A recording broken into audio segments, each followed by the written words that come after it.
Ok, nous sommes au milieu du sous-chapitre 30. C'est le dernier sous-chapitre du chapitre 3, page 41, un peu plus bas que le milieu. Donc jusqu'à maintenant, le Rav critique ceux qui disent que les sages d'Israël peuvent avoir un intérêt qui va fausser leur façon de trancher. Il dit c'est impossible, parce que ces sages sont tellement hauts, ils ne vont pas s'abaisser à suivre leur pulsion d'intérêt. Alors, ce à quoi répondent ces gens, non, mais c'est écrit dans la Torah qu'il y a le shochad. Le shochad, c'est le pot de vin. Tu donnes à un juge 1 centime d'euro pour juger de façon impartiale. Ce juge est déjà plus valide pour juger. Parce que forcément, c'est écrit que le shochad, le pot de vin, il aveugle les sages. Donc, il va et falsifie le jugement. Donc, forcément, le jugement sera falsifié. Alors, Rav répond qu'il y a une différence entre le shochad, le pot de vin, et l'intérêt. Il dit que le pot de vin, ce n'est pas une chose logique, comme on pourrait croire. Vu qu'il a un intérêt, vu qu'il a reçu un pot de vin, il va juger favorablement pour la personne que le pot de vin. Il dit non.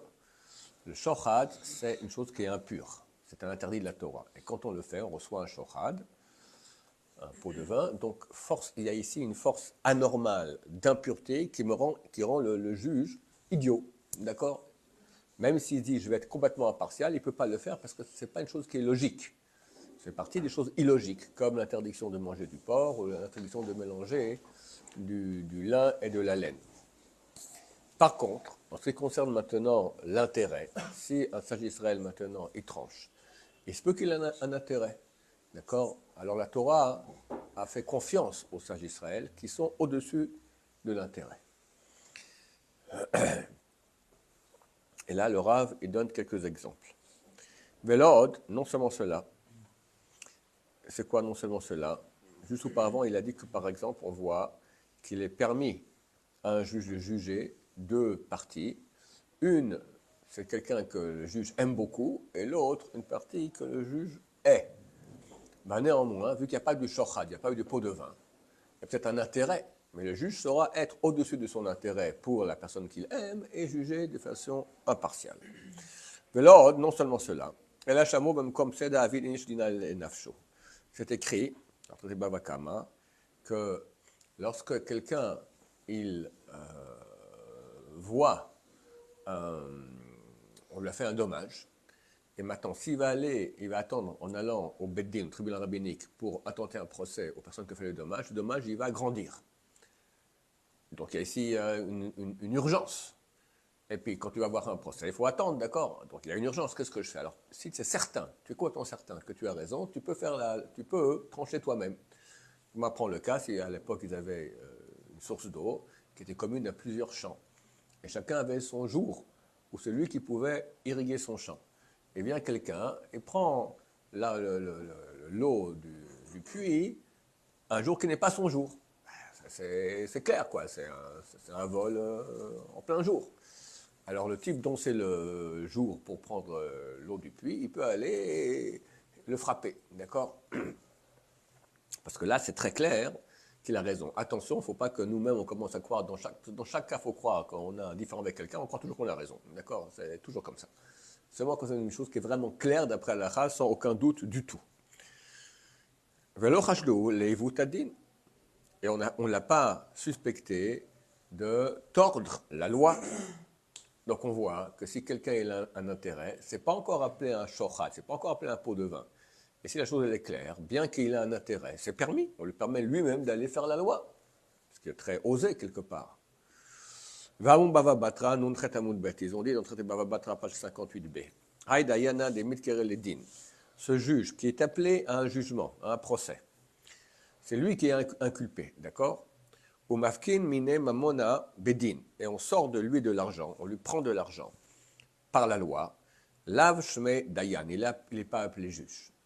Il dit un juge, il doit être tellement droit, tellement honnête. C'est pas possible. Quand il doit de l'argent à quelqu'un, il n'y a pas besoin qu'on l'appelle à un procès, qui est un procès à un tribunal, qu'on dit mon cher ami, on prouve par A plus B que tu dois de l'argent, tu le payes. Un juge, il ne doit pas arriver à ces situations-là. Il sait qu'il doit de l'argent à quelqu'un, il donne, terminé. C'est quoi cette histoire de t'amener à un procès, tout ça? Si on a dû prendre de l'argent que tu avais en ta possession de façon interdite, on l'a pris à cause d'un procès, tu perds ton statut de juge. Demande le Chazonish. On n'a pas essayé de trouver un argument en faveur de ce juge, disant qu'il avait une néguia, il avait un intérêt.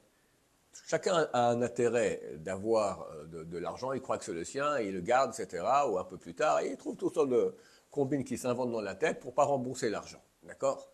On aurait pu dire que ce juge, il avait l'intérêt, et à cause de ça, c'est pas tellement de sa faute, parce que c'est des circonstances atténuantes, de la néguia, de l'intérêt, et à cause de cela, donc quelque part, c'est pas légitime de lui enlever son statut de juge. Parce que c'est un être humain et il avait un intérêt à garder l'argent. Ok, alors il n'a pas fait attention, au point de lui enlever le statut de juge. On voit que le Chazonish dit que tu vois que non. Pourquoi? Parce qu'un sage est censé être au-dessus de l'intérêt, de la néguia. Et s'il n'est pas au-dessus de la néguia, il ne peut plus être juge. Là, il fait bien la différence entre la néguia et le shochad. Si on donne un pot de vin au juge, il ne peut pas être juge. Parce qu'un shochad, c'est quelque chose d'anormal, impur, qui rend aveugle.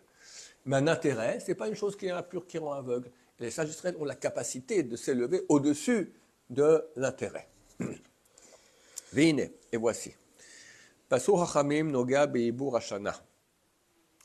Les sages d'Israël ont invalidé quelqu'un qui avait un intérêt dans le cas de Ibur Hashana. On avait parlé donc que les sages d'Israël s'installaient pour vérifier est-ce qu'on fait cette année embolismique, on rajoute un 13e mois ou pas. On regarde en fonction de la saison. Ils ont toutes sortes de critères pour voir les troupeaux en mesure aux enfants, etc. Toutes sortes de critères pour voir est-ce qu'on est en retard sur le calendrier des saisons ou normal. Si on est normal, on ne rajoute pas un 13e mois. Si on est en retard, on rajoute un 13e mois. On a vu que les sages d'Israël ont interdit au roi, au Kohen Gadol, qui sont les personnes qui sont censées être les plus pures et les plus droites dans le peuple d'Israël, de participer à ce jugement. Pourquoi? Parce qu'ils ont une néguia, ils ont un intérêt. Or, toi, tu dis maintenant, Chazonish, que les juges peuvent être au-dessus de l'intérêt. Alors, il dit, parce qu'il écrit Mishpat, ça, le fait que les sages d'Israël s'installent pour débattre si on met un 3e mois ou pas, ça s'appelle un Mishpat, ça s'appelle un jugement. Kedama Rosh Hashanah, comme ça écrit dans le traité Rosh Hashanah. Afagav dekra bekidush hachodesh ktiv gam ibur shana dino kekidush hachodesh. Il dit là-bas qu'on a amené un verset pour prouver qu'effectivement ça appelait un jugement. Il dit bien que ce verset parle du Kiddush HaChodesh, la sanctification du nouveau mois, on ne parle pas maintenant de l'année embolisme et coupa, il dit non, ça revient au même, c'est la même chose, c'est le même type de jugement. Donc on voit que ça s'appelait jugement. Dès lors, alors il dit, Ve'avi nanle dine mishpat, on donne à cela donc toutes les lois inhérentes à un jugement. C'est plus un intérêt comme ça devient un pot de vin. Je rappelle quels sont les pots de vin du roi, c'est qu'il doit payer un 13e mois à son... Non, lui il a un avantage qui est 13 mois, parce que lui il paye par année. Donc il a gagné 13 mois, c'est bien, il gagne au change. Et le Kohen Gadol, lui il apporte que Yom Kippour sera trop avancé dans l'automne, déjà il ferait froid, parce qu'il doit tremper dans un mikvé froid à Yom Kippour. Encore on lui réchauffait un peu le mikvé, on n'a pas le droit de chauffer Shabbat, ni Yom Kippour. Mais on jetait un morceau de fer incandescent dans l'eau, pour que ce soit moins froid pour le Kohen Gadol. D'accord? Mais lui, il est frileux. Donc maintenant, on va juger. Il dit, oh là là là là, moi, je préfère qu'il fasse 40 degrés à l'ombre là-bas quand je Yom Kippour, plutôt que s'il fait plus que 15 degrés déjà, il commence à pleuvoir et je dois tremper dans le mikvé froid, je suis mort. Alors il dit, non, c'est bon, on ne fait pas un 13e mois. D'accord? Il veut que la saison soit tôt. Donc il a un shochad, il a un pot de vin. Et vu que ce n'est pas simplement un intérêt, mais que ce jugement-là, si on fait une année embolisme et coupa, c'est un vrai jugement. Donc le pot de vin aveugle, donc il ne peut pas participer. Tout cela fait partie des lois qui concernent le shochad, le pot de vin. Ou même sous les rabbins, ou même Midat Chassidut, il y en a dans ces lois des invalidités qui sont des rabbinans, les sages d'Israël, et d'autres qui sont simplement une Midat Chassidut, une mesure de piété. Uma Shamru Rivri Veriva, Shergishu Ben Afsham. Ce qu'ils ont dit, c'est Rabbi Ishmael ben Rabbi aussi et Rabbi Ishmael ben Elisha, qu'ils ont senti un rapprochement, une proximité de leur employé lorsqu'il était jugé. Et ils se disaient sans ça, il faudrait qu'ils disent comme ci, il faudrait qu'ils disent comme ça. Alors que toi, tu ne devrais rien dire du tout, tu devrais penser ce que le juge dira. C'est bon, qu'est-ce que je suis en train de voir, qu'est-ce qu'il peut dire pour avoir raison? Parce qu'il est proche de son employé. On voit donc qu'il avait ici quelque part un pot de vin. D'accord? Shergiju ben Afsham Kirudat, ils ont senti dans eux. Dans le parenthèse, il nous dit, c'est quoi qu'ils ont dit? C'était dans le cœur. C'est pas qu'ils ont dit argumente comme ça, argumente comme ça. Ils pensaient dans le cœur. Ils ont senti en eux Kiruvadat, une proximité. On parle ici pas d'un shochad, de l'interdiction du pot de vin. On parle ici de la proximité naturelle due à l'intérêt, à la negia. C'est mon employé, il travaille pour moi, etc. Donc c'est normal que j'ai une negia. Mais ils n'étaient pas juges. Ils auraient pu être juges. Dans le cas présent, il y avait un problème. Le type lui avait ramené sa corbeille déjà le jeudi. Donc c'était déjà un vrai shochad, un vrai pot de vin. Mais si il n'y avait pas eu le cas, il aurait pu le juger, bien que c'était son employé. Parce qu'on sait que le sage peut se mettre au-dessus des négiotes, au-dessus de la proximité du corps qu'il ressent. Mais il n'était pas juge. Il est juste spectateur. Spectateur, il peut penser ce qu'il veut. Qu'ils disent comme ci, qu'ils disent comme ça.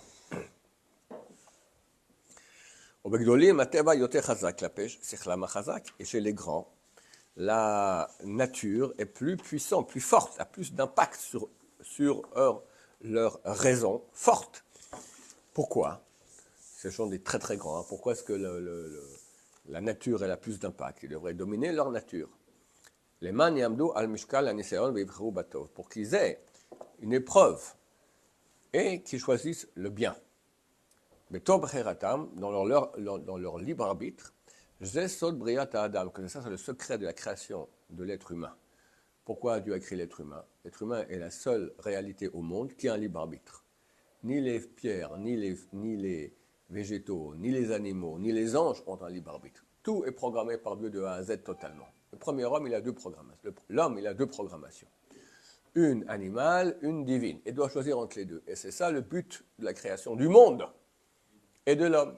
Donc, quelqu'un qui est plus grand en Torah, pour qu'il puisse encore avoir un libre arbitre, forcément, il faut que le côté négatif soit plus grand aussi. C'est marqué Zel ou Manzea, ça Hachem, ça, en face de ça, Dieu a fait. Tu ne peux pas avoir quelqu'un de grand sans qu'il ait un grand essai. Je vais raconter l'histoire de Abaye, on finira avec cela. Abaye, dans le traité Souka, page 52, il était dans la ville. Du coup, il voit un monsieur qui sort de la ville, il part pour changer, il part en voyage. Et sur la route, il y a aussi une femme. Et lui se dit, vous allez vers où? Je vais pas, bon, on va faire la route ensemble. Il dit, oh là là, ça sent mauvais. Là, ils vont sûrement faire un interdit dans la campagne, personne ne les voit. Hop, je vais espionner. Et Abaye, il quitte son étude de Torah, d'accord? Et toute la route, il espionne comme ça, il est derrière, 500 mètres derrière, comme ça. Et à la fin, il arrive à une intersection. L'homme dit à la femme, bah, c'était très sympa, bye bye. Elle dit aussi, bye bye. Ils n'ont pas échangé de numéro, ça n'existe pas à l'époque. Et c'est terminé. Abaye, il a vu ça, il a fait une dépression. Il a dit, moi, j'aurais été à la place du type, je n'aurais pas tenu le coup. Et comment j'ai suspecté comme ça? Ça veut dire que c'est en moi, donc je suis pire qu'eux. Il a fait une dépression. Est venu un sage Israël, lui a dit, t'en fais pas. Vu que tu es grand, Abaye, alors ton Yetzirara, il est plus grand. Eux, ils sont petits, ils ont un petit Yetzirara. Donc, ils n'ont même pas pensé à ce que tu as pensé. Mais toi, tu as un grand Yetzirara. Tu es grand, tu as un grand Yetzirara Tov, un bon penchant. Tu as aussi un grand mauvais penchant, c'est normal. On finit la phrase. Il se peut aussi que dans la chassidut, dans la piété, il y a aussi un secret de la création, ce libre arbitre, si oui ou non avoir une mesure de piété. Lorsqu'il a été donné au shochad, au pot de vin, la force d'aveugler, il a été donné aussi au pot de vin la force, la capacité d'aveugler un pieux. Donc il dit, c'est pour cela que ces gens qui étaient pieux, vu que ce n'était pas un shochad, ils ne faisaient que juger, ils ne faisaient que regarder le jugement, ce n'étaient pas eux les juges, donc ils pouvaient avoir un intérêt. Tiens, ils pensaient, ils devraient argumenter comme ci ou comme ça. Mais s'ils étaient juges, ils auraient pu, bien sûr, se mettre au-dessus de cette proximité de leur employé. Mais s'il y a eu un shochad, un vrai pot de vin, impossible. Baruch Adonai, l'olam, amen, amen. Bonne journée, messieurs, bonne continuation.